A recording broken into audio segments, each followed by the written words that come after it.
সংবিধান বদলাতে হবে, এইটা তো কোনো নতুন প্রশ্ন নয়। কাজে এই ব্যবস্থার অধীনে আর একটা সুষ্ঠু নির্বাচন হবে না।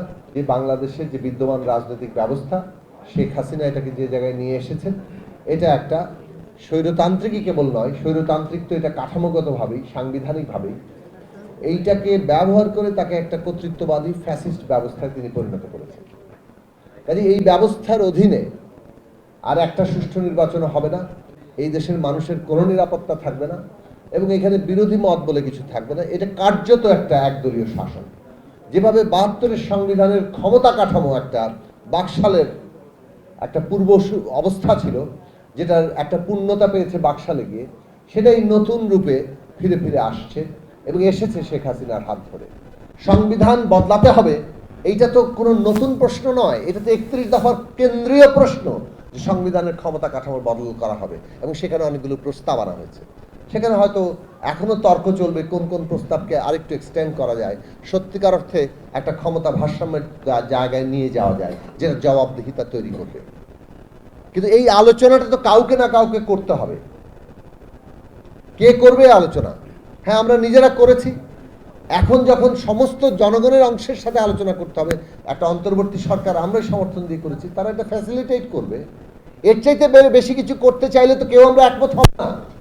কাজেই অন্তর্বর্তী সরকারের দায়িত্ব এই যে সংস্কার, এই যে একটা রূপান্তর, সেইটাকে এগিয়ে নিয়ে যেতে সাহায্য করা, ফ্যাসিলিটেট করা। বাংলাদেশের সংস্কার এবং রূপান্তরের প্রশ্ন অত্যন্ত গুরুত্বপূর্ণ প্রশ্ন। এবং শেষ কথা এটা বলবো যে নির্বাচন সংস্কারের একটা অংশ। নির্বাচন হচ্ছে সংস্কারটাকে সম্পূর্ণ করার জন্য দরকার। কিন্তু আমরা তো এটা বারবার বলেছি যে নির্বাচনটার জন্য অনেকগুলো সংস্কার দরকার।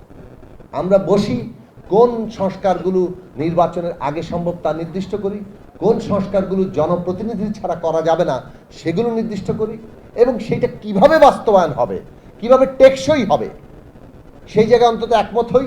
গণপরিষদ করলে সংবিধান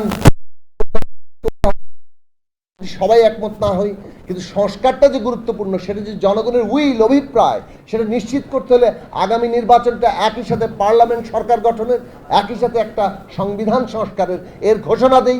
কিভাবে একমত হবেন আসি, সেইটা তো দরকার। না হলে সংস্কারটা হবে কিভাবে, কিংবা সেটা পিপলের উইল হিসাবে থাকবে কিনা। আন্দোলন গণতন্ত্রের অত্যন্ত গুরুত্বপূর্ণ অংশ। জনগণের সংগ্রামের চাইতে বড় মহৎ কিছু এই দেশে আমি কোনোদিনই, আমার ব্যক্তিগতভাবে আমাদের দল কখনো স্বীকার করবে না। জনগণের সংগ্রাম কোনটা ন্যায্য, কতটুকু ন্যায্য, সেটা বিচার করতে পারেন। সেই ন্যায্যতার জায়গা আছে। 15 বছর 17 বছর এই দেশের মানুষ কোনো দাবি দাওয়া নিয়ে নামতে পারে নাই। আজকে তাদের দাবি দাওয়া আছে। গরিব মানুষের পেটে হাহাকার আছে, কর্মচারীরা, শ্রমিকেরা, তাদের জীবনে ভয়ঙ্কর সংকট আছে। কাজেই আমরা কেবলমাত্র রাজনৈতিক সংকটের কথা বলে, রাজনৈতিক পরিস্থিতি খারাপ হতে পারে বিরোধিতা করলে হবে না। বরং রাস্তায় যারা আছে, আমরা অন্তর্বর্তী সরকারকে অভিযুক্ত করছেন না যথেষ্ট, জনগণের দাবিগুলোকে যথেষ্ট তারা গুরুত্বের সাথে নিয়ে দ্রুত সমাধান করছেন না। যদি জনগণের বিভিন্ন অংশ, বিশেষত খেটে খাওয়া মানুষ, তারা যদি মনে করে এই অভ্যুত্থান তাদের কিছুই দেয় নাই, তাহলে দ্রুত তারা জনগণ থেকে বিচ্ছিন্ন হবেন। বরং এইটাই বাংলাদেশের ট্রানজিশনকে হুমকির মধ্যে ফেলতে পারে। জনগণ যদি অভ্যুত্থান থেকে বিচ্ছিন্ন বোধ করে, সেটাই ফ্যাসিস্টদের, প্রতিটি ফ্যাসিস্টদের নানা ধরনের ষড়যন্ত্রের সবচেয়ে বড় শক্তি যোগাবে।